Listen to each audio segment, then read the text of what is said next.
berkenaan dengan acara hari ini, yaitu berkenaan dengan misalnya kami menyatakan sesuai dengan pesan menjadi kaidah usul idra'ul hudud bisyubhat, artinya hindarilah sebelumnya, di mana selama ini di Mahkamah Syariah hanya menyelesaikan perkara perdata, itu pun dalam jumlah perkara yang terbatas. Kemudian dalam pasal 136 ayat 2 disebutkan lagi bahwa penyediaan sarana dan prasarana serta penyelenggaraan kegiatan Mahkamah Syariah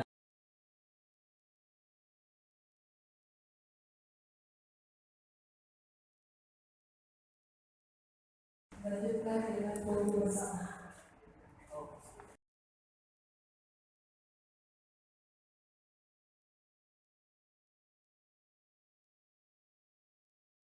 Bukan perintah acara.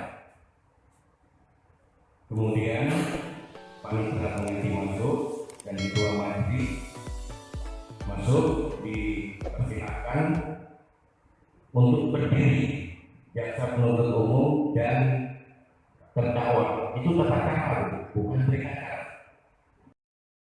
bisa empat beda-beda.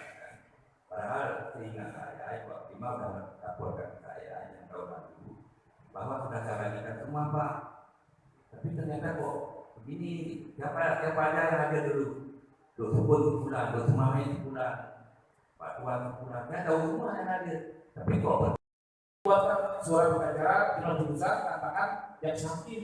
Kalau misalnya dia terima, tapi kalau dia terima untuk balik tidak sakit itu kita menunggu 7 hari kan. Nah, seandainya lewat 7 hari dia diterima, tidak dikasih sikap, secara otomatis dia putusan itu sudah ikrah, Pak, sudah mengikrah. Kan pikir-pikir 7 hari, 1 hari dia tidak lagi bertanggung jawab penuh, Pak, terhadap data-data di bawahnya. Kemudian kalian tidak lagi mendelegasikan tanggung jawab itu ke pimpinan tingkat daerah, pimpinan tingkat pertama, untuk memastikan data-data perkara di SIPP itu dengan teliti konsisten diinput setiap hari sesuai dengan kronologisnya.